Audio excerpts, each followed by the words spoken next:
আজকে আমরা যাচ্ছি আমাদের বেবিকে নিয়ে ভ্যাকসিন দিতে। আজকে এমন একটা দিনে ভ্যাকসিনের ডেট ফেললো, আজকে রথযাত্রার দিন। কি যে করবে এই দিকে আমি উপোস। হাঁটতে হাঁটতে তো রাস্তায় চলে এসেছি, কিন্তু কোনো টোটো বা অটো কোনো কিছুই দেখছি না। অনেকক্ষণ দাঁড়িয়ে থাকার পরেও একটা গাড়িও আসছে না। তাই আমার ভাইপোকে একটু ভয় দিচ্ছি যে তোকে ইঞ্জেকশন দেবে, তোকে ইঞ্জেকশন দেবে। দেখি কি ও নখ দিয়ে মুখ ছালিয়ে কি অবস্থা করেছে। অনেকক্ষণ দাঁড়িয়ে থাকতে থাকতে একটা টোটো পেয়ে গেছি। ওই দাদাকে নিয়ে চলে গেছিলাম আমরা ভ্যাকসিন দিতে। গিয়ে দেখি প্রচুর লোক ওখানে ভিড় হয়েছে। আমার ডেলিভারি হওয়ার পরে বাড়িতে আসার পর এই যে প্রথমবার অনেক দূরে একটু বাড়ির থেকে বেরোতে পারলাম। বাড়ি থেকে বেরিয়ে বেশ ভালো লাগছিল, কিন্তু একটা জিনিস ভেবে খুব কষ্ট হচ্ছে যে আমার বাবুর আজকে ভ্যাকসিন দেবে, আর ওখান থেকে বলে দিয়েছে এই ভ্যাকসিনে ওর খুব কষ্ট হবে, জ্বর আসবে, কান্নাকাটি করবে।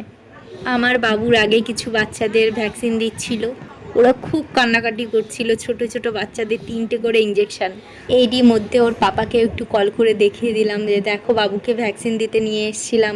আমি দেখতে বা ধরতে কোনোটাই পারবো না, আমার ভয় লাগছিল, তাই আমার বোনকে নিয়ে গেছিলাম, ওই ধরে রেখেছিল বাবুকে।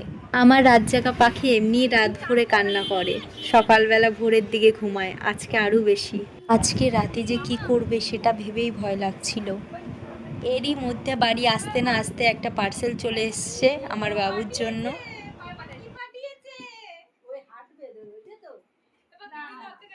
আমি তো দেখে প্রচণ্ড পরিমাণে খুশি হয়ে গেছি, আমার বাবুর থেকে আমি বেশি খুশি হয়েছি মানে জিনিসটা দেখে। এদিকে পার্সেলটা আজকে আসলো, না ও খেলতে পারবে না শুতে পারবে, পা নাড়াতে পারছে না, এত ব্যথা হয়েছে।